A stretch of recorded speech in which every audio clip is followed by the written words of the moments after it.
Welcome to Storytime with QSP, where I read you a story while creating a design for the character in the background. Full disclaimer, this story contains themes or mentions of physical violence, gore or abuse. If you're sensitive to such content, I recommend clicking out of the video now. And with that done, let's begin. Evo-Part 1. "Will you tell me your story?" the minstrel asked within his mind, his soft music playing in gentle tones that felt like home to Evo. It was jarring to have the voice of another sound within one's head, but it was the only way the minstrel could speak at all, having no tongue or vocal cords of his own. "My friend," Evo began, unsure how to continue. "I'm so very old. I don't think we have the time." "Start at the beginning," the minstrel replied. Evo was sure he saw a small smile crease the minstrel's eyes. "Tell me how you became a vampire." Evo hesitated. He didn't want to tell that story. The minstrel must have sensed his reticence. "Then don't tell me. Just remember, the music will show me." The minstrel's power rested on and revolved around his music. He never stopped playing. However, Evo acquiesced, leaning back into his long, comfortable chair and closed his eyes. He was born in a land now called Athens, during a time it was still known as Cecropia, to a people forgotten by all except history. His name, Evaristos, meant well-pleasing. His parents had been firm, but fair and loving, wanting only the best for their children. His father had been a farmer, and his mother a potter. Her work had many admirers, and they lived well for the era they had been born to. Evo could still hear her voice, singing as she worked in the shade behind their home. As a young man, he grew restless, seeking adventure instead of the steady life they had provided. He had no desire for either farm work or clay. His siblings had all taken on the family labours, and with his parents' legacy secured, Evo saw no need to stay. He travelled to Egypt and joined their military. As an outsider, he had to prove himself, but it wasn't long before he received his own command. Aged 21, he led a small band of miscreants and misfits that no one else wanted. For some unknown reason, they were all happy to follow his leadership. If a job was messy or desperate, they sent for Evo and his rabble. He first served Pharaoh Nama during the campaign against Lower Egypt. However, it was during the war against Nubia that he and his crew really made a name for themselves. It was a bloody war, and those who did were lucky to have survived it all. Of the 50 soldiers under his command, only 13 stood before him by the end of it. Evo considered it a sign. So he took what remained of his regiment and spoils and fled further south, ultimately retiring at the age of 25 in the very lands of Nubia where they had spilled so much blood. Before settling, they had all agreed never to speak of the atrocities they had been forced to commit. Not long after, working with clay as his mother had taught him, he met the love of his life. She was tall, full-bodied, and stunningly beautiful. Her name was Ashri. Their romance was a gentle one, but short-lived. Once her parents found out, they insisted on marriage before Ashri's virtue could be spoiled by an outsider. They had yet to share a kiss. Evo was so smitten that he didn't hesitate to agree. "But you've only just met this girl," Aminet protested. She had served him well during their time in the military, and was his closest friend. She reminded Evo of his little sister, full of love for all the world had to offer, even the darker elements. "I was there for your wedding, Amu," Evo replied, laughter bubbling up between his words. She had married their regiment's youngest member while still serving in the war effort. "Yes, but Eamon and I have known each other for years," she was smiling. "You've barely even held this girl's hand." What if she's terrible in bed? Evo felt himself blush, but couldn't suppress his happiness. Will you be there? Was all he could manage. Of course I will be there. We all will, Aminet resigned to his joy. None of us know where we'd be today if not for you. And this is important. When is it? The next full moon, he beamed at his friend, delighted to know his comrades and friends would all be there to celebrate his union with Ashri. The day of their wedding finally arrived, and it was a glorious one for it. The weather was perfect, and Evo's excitement for the event was the only thing that could eclipse it. As the sun set, the guests started pouring in. He only had his 13 companions there, but it seemed that Ashri's entire village came to see them join in matrimony.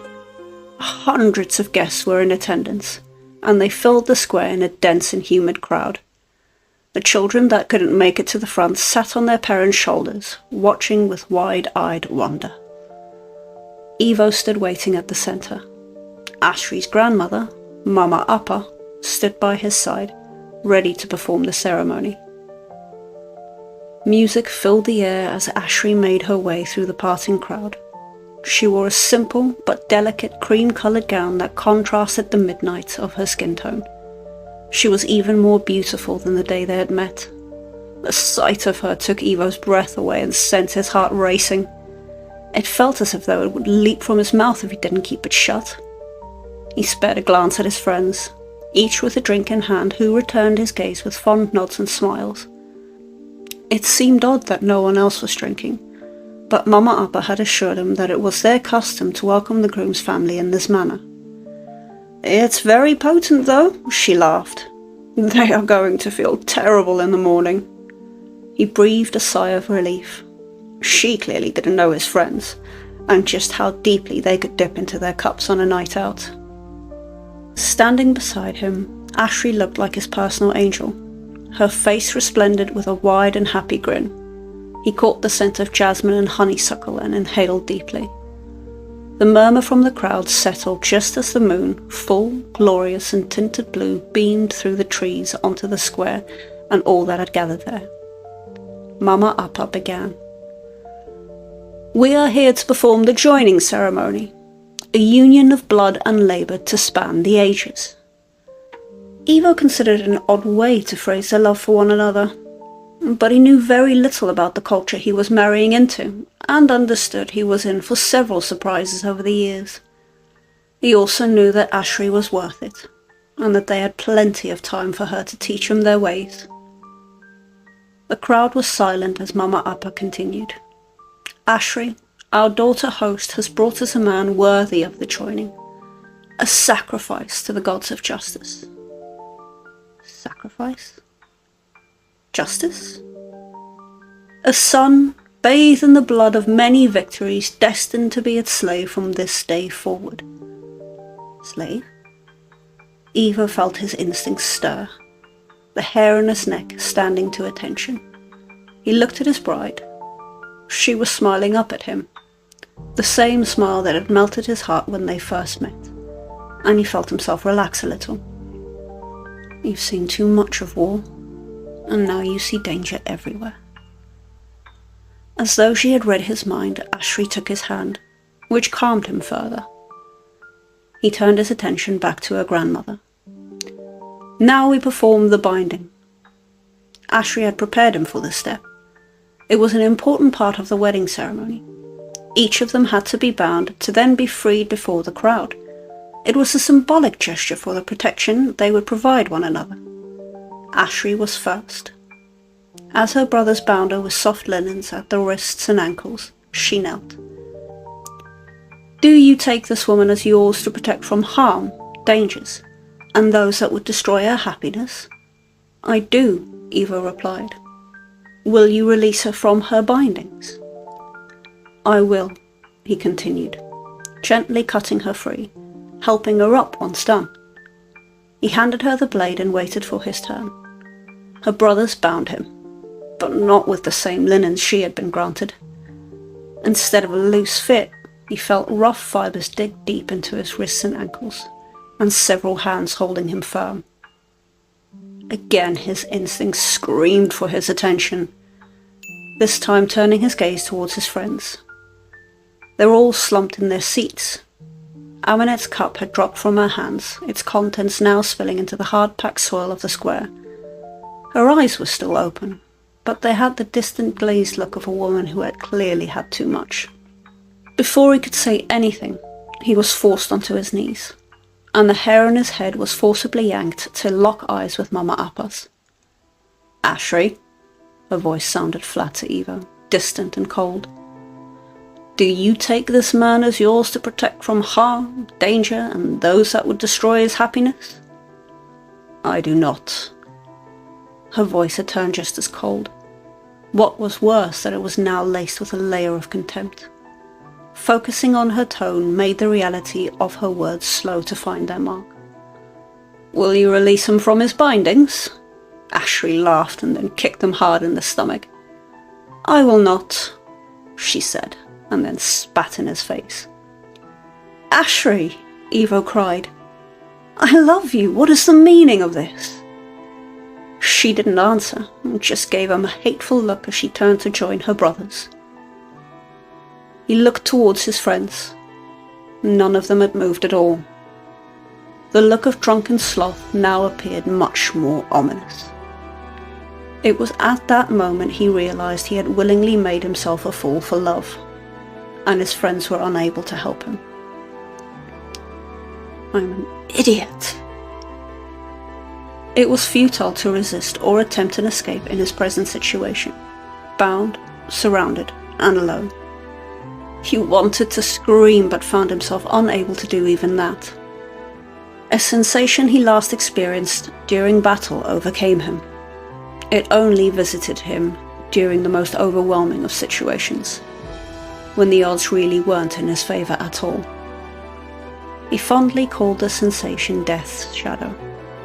He considered himself lucky to have escaped real death on each of those occasions. Something told him he would not be so lucky this time.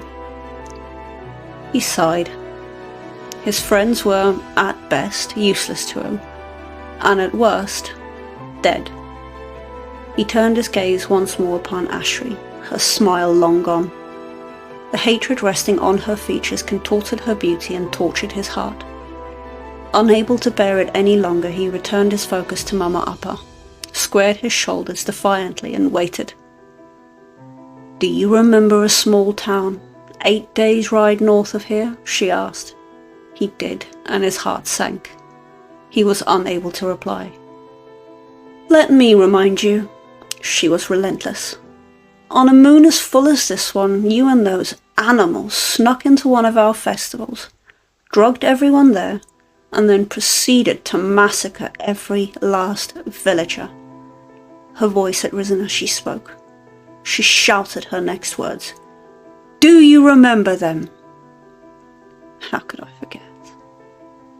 They weren't villagers. They were a regiment of soldiers, he lied to them and himself.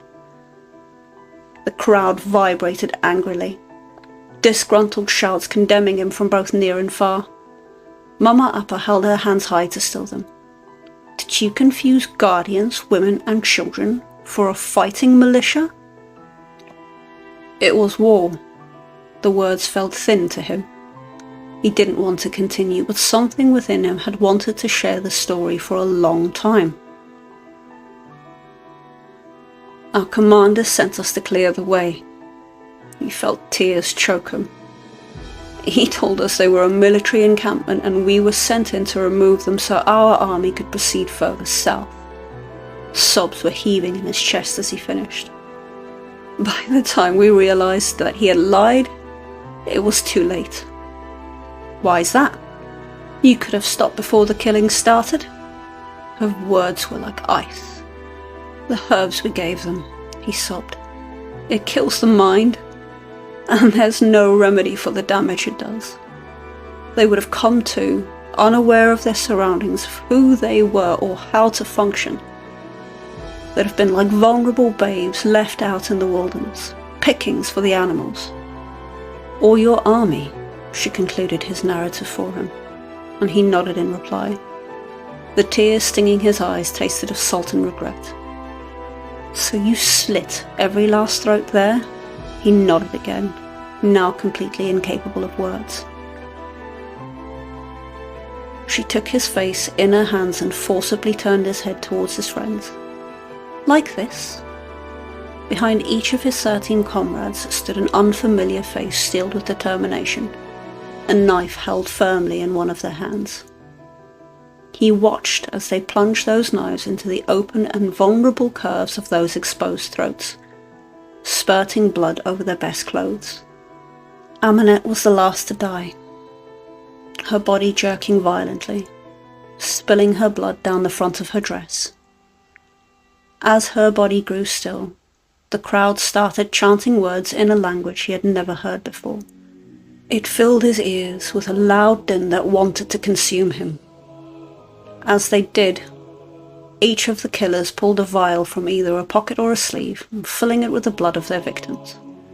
One by one the vials were presented to Mama Appa, who performed a small ritual with runes she had drawn in the dirt, dripping a drop in the center of each rune and then emptying the contents into a cup that rested on the table behind her.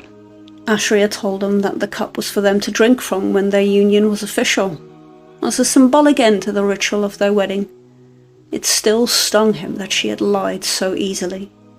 "I consider it a fateful boon in our favour that you had exactly 13 friends with you tonight," Mama Appa said as she stirred the contents of the cup, mixing in herbs he didn't recognise. "I would have hated sacrificing any more of my people for this moment." As she did, the runes at their feet started to glow with a faint red light. The chanting grew louder and faster as she approached Evo, the cup billowing tendrils of steam into the air. "Now drink," she commanded. One of the men holding him tilted his head back and pinched his nose, forcing his mouth open. He briefly considered he could endure without swallowing, allowing it to spill from his mouth and spitting out whatever remained by the end. But that notion was thwarted as an unknown woman painfully shoved a hardened leather funnel down his mouth. The moment felt like an eternity. The liquid was black in the moonlight and left the cup far slower than it had any right to. The warmth of it seemed a paradox to the cold contempt which he had experienced thus far. As the final drop fell and rolled into the back of his throat, the chanting stopped, and all was still. "You have been cursed," Mama Appa declared. "You will have a half-life, filled with misery and sorrow that you will be unable to remedy. You are now denied the grace of sunlight. Food will turn to ash in your mouth, and you will know nothing but a hunger that cannot ever truly be satisfied. Do you understand?" Evo nodded, not understanding at all. "Should you die with this curse still on your person, you will be cursed for eternity. There will be no peace and death for you. Do you understand?" He nodded once more. Some of the blood had found its way back up his throat, and the metallic taste was oddly satisfying. The realization horrified him. "Finally," Mama Appa said, "you will want vengeance, and you will be denied. This ritual has cast a shield on all participants. Do you understand?" "Am I not dying tonight?" He finally found some words. "If I find a way to remove the curse before I die, I will be free?" "Yes," Mama Appa replied with a smile, then stepped aside. Her act revealed Ashri, still dressed in her wedding gown, holding 3 knives in her hand. She knelt before him, a distant look clouding her eyes. "My husband and 2 children were in that village," she said calmly before stabbing him in the chest. The act took the wind from his lungs. "My little girl was only 4. She had glorious hair and a beautiful little voice," she continued, this time plunging another blade into the pit of his stomach. That one thrust felt like 1,000 knives driving home at once. "My little boy was 6, and he looked so much like his father." She delivered the final blade right into his throat. The world was turning dark around him. blood spilling from all his wounds, and the runes scrawled into the dirt were turning red for a whole new reason. Her final words hit him like a blow. "Do you have any regret at all?" she yelled at his face. His vision blurred and he fell backward, no longer needing to be held firm. He knew he had very little time left. He mustered what strength he could find to meet her eyes, gargling the last words he would ever say as a mortal. "I do."